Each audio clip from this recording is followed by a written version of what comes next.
আপুনি কেতিয়াবা ভাবিছেনে জীৱনৰ আটাইতকৈ ডাঙৰ অনুপ্ৰেৰণা যিটোৰ দ্বাৰা জীৱনটো অন্য দিশে গতি কৰিব পাৰে কেতিয়াবা অতি এটা সাধাৰণ পুৰস্কাৰৰ পৰাও আহিব পাৰে? মোৰ জীৱনতো তেনে এটা ঘটনা ঘটিছিল। যেতিয়া মই চতুৰ্থ শ্ৰেণীত পঢ়ি আছিলোঁ, সেই সময়ত মই মুকুন্দপুৰ প্ৰাথমিক বিদ্যালয়ৰ ছাত্ৰ। আমাৰ বিদ্যালয়ৰ শিক্ষক আছিল শ্ৰদ্ধাৰ শ্ৰীযুত ৰজনী চহৰীয়াদেৱ। এদিনাখন ওচৰৰ পাটিদৰং বিদ্যাপীঠ উচ্চ মাধ্যমিক বিদ্যালয়ত এখন মুকলি আকস্মিক বক্তৃতা প্ৰতিযোগিতাৰ আয়োজন কৰা হ'ল। আমাৰ বিদ্যালয়ৰ পৰাও কেইজনমান ছাত্ৰ ছাত্ৰীক আমাৰ শ্ৰদ্ধাৰ চহৰীয়া ছাৰে অংশগ্ৰহণ কৰাৰ কাৰণে বাছনি কৰি লৈছিল। সৌভাগ্যক্ৰমে সেই তালিকাত মোৰো নাম আছিল। বিষয় মানে মোৰ কৰিবলগীয়া প্ৰতিযোগিতাৰ বিষয় আছিল আকস্মিক বক্তৃতা। কিন্তু মোৰ বাবে এই প্ৰতিযোগিতালৈ যোৱাটো ইমান সহজ নাছিল। সেই সময়ত আমাৰ ঘৰৰ আৰ্থিক অৱস্থা ইমান ভাল নাছিল। মোৰ বাহিৰলৈ পিন্ধি যাব পৰাকৈ আছিল মাত্ৰ এটা খাকী ৰঙৰ হাফ পেণ্ট, তাত বাহিৰে মোৰ অন্য কাপোৰ নাছিল। প্ৰতিযোগিতাৰ আগদিনা মায়ে সেইটো ধুই দিছিল, খুব যত্ন কৰি চাফা কৰি ধুই দিছিল। কিন্তু গোটেই ৰাতি বৰষুণ দিয়াৰ বাবে পেণ্টটো নুশুকাল, ভিজিয়ে থাকিল। পিছদিনা পুৱা যেতিয়া প্ৰতিযোগিতাত যাবলৈ সময় হ'ল, যাবলৈ ওলোৱাৰ সময় আহিল, তেতিয়া পেণ্টটো ভিজিয়ে আছিল, মানে তিতিয়ে আছিল। সেই সময়ত আমাৰ ঘৰত আজিৰ দৰেকৈ গেছ নাছিল। মাটিৰ চৌকাতে মায়ে ৰন্ধা বঢ়া কৰি আমাক খুৱাইছিল। মই ভাবিলোঁ যিহেতু মোৰ হাফ পেণ্টটো ভিজি আছে, গতিকে চৌকাৰ জুইৰ ওচৰত যদি পেণ্টটো ধৰোঁ আৰু তেতিয়া অকণমান শুকাই যাব, এই বুলি শুকুৱাই লওঁ বুলি ভাবি মই চৌকাৰ ওচৰত গ'লোঁ। কিন্তু জীৱনে যেন মোক আন এটা পৰীক্ষাৰ সন্মুখীন কৰালে, যেন মোৰ জীৱনে আন এটা পৰীক্ষা মোৰ সন্মুখত দিলে। সেইটো হ'ল জুইৰ ওচৰত ধৰি থাকোঁতেই, জুইৰ ওপৰত এনেকৈ ধৰি আছোঁ, ধৰি থাকোঁতে চৌকাৰ যি এঙাৰ, কলা কলা এঙাৰ, সেই এঙাৰবোৰ পেণ্টটোত দাগ লাগি গ'ল। যিটো পেণ্ট আগতে আধা ভিজা আছিল সেইটো এতিয়া এঙাৰৰ কলা দাগেৰেই ভৰি পৰিল। মোৰ ওচৰত আৰু কোনো বিকল্প নাছিল। কি কৰোঁ মই, কি কৰোঁ আপোনালোকে কওক।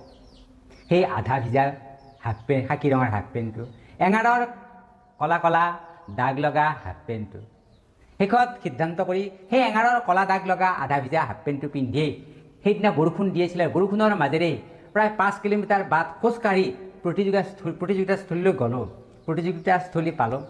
সেইদিনা মোৰ আকস্মিক বক্তৃতাৰ বিষয় আছিল সূৰ্য, মানে চান।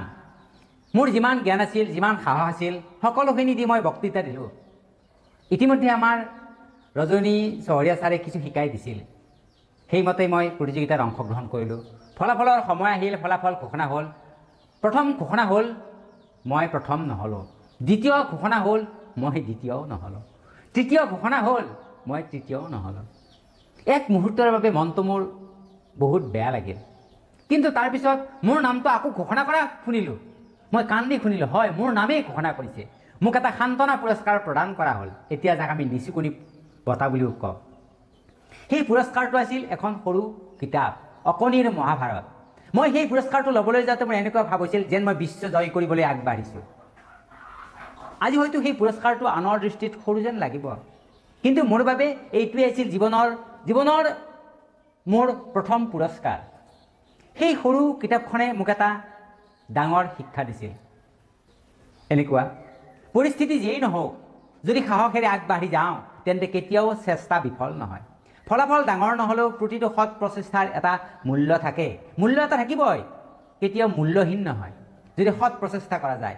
হয়তো সেইদিনা মই প্ৰথম, দ্বিতীয় বা তৃতীয় হ'ব নোৱাৰিলোঁ, কিন্তু সেইদিনা মোৰ ভিতৰত জন্ম হৈছিল এটা নতুন বিশ্বাসটো আছিল মই পাৰিম, মই চেষ্টা কৰি থাকিম, এদিন নিশ্চয় মই সফল হ'ম, এদিন নিশ্চয় মোৰ এনেকুৱাকৈ প্ৰথম, দ্বিতীয় বা তৃতীয়ত মোৰ নামটো আহিব। আজি যদিও মোৰ সান্তনা পুৰস্কাৰত আহিছে, আজি বহু বছৰ পিছতো সেই কিতাপখন আৰু সেই এঙাৰৰ কলা দাগ লগা হাফ পেণ্টৰ স্মৃতি মোৰ মনত সজীৱ হৈ আছে। মোৰ জীৱনৰ পৰা এৰাই দিব নোৱাৰা এক স্মৃতি। কাৰণ জীৱনত ডাঙৰ সফলতাৰ আৰম্ভণি বহু সময়ত সৰু সৰু পুৰস্কাৰ আৰু অগণন কষ্টৰ মাজৰ পৰাই হয়। মই সেইদিনাই যি মই অনুভৱ কৰিছিলোঁ আৰু সেই অনুভৱেই মোক জীৱনৰ আজিলৈকে আগবাঢ়ি অহাত যথেষ্ট সহায় কৰিছিল। আৰু মোৰ এই কথাটোৱে যদি আপোনালোকৰ ক'ৰবাত যদি অকণমান কাৰোবাক সহায় কৰে মোৰ ভাল লাগিব। এনেকুৱা কথাবোৰ মোৰ জীৱনৰ সঁচা কথাবোৰ মই আপোনালোকৰ লগত শ্বেয়াৰ কৰিম। ভাল লাগিলে লাইক আৰু শ্বেয়াৰ কৰিব। আৰু মোৰ লগত যদি এনেকৈ মোৰ জীৱনৰ সঁচা কথাবোৰ জানিবলৈ যদি বিচাৰে তেতিয়াহ'লে মোৰ চেনেলটো ছাবস্ক্ৰাইব কৰি মোৰ লগত থাকিব। আজিলৈ এৰিলোঁ। পুনৰ আপোনালোক সকলোকে নমস্কাৰ।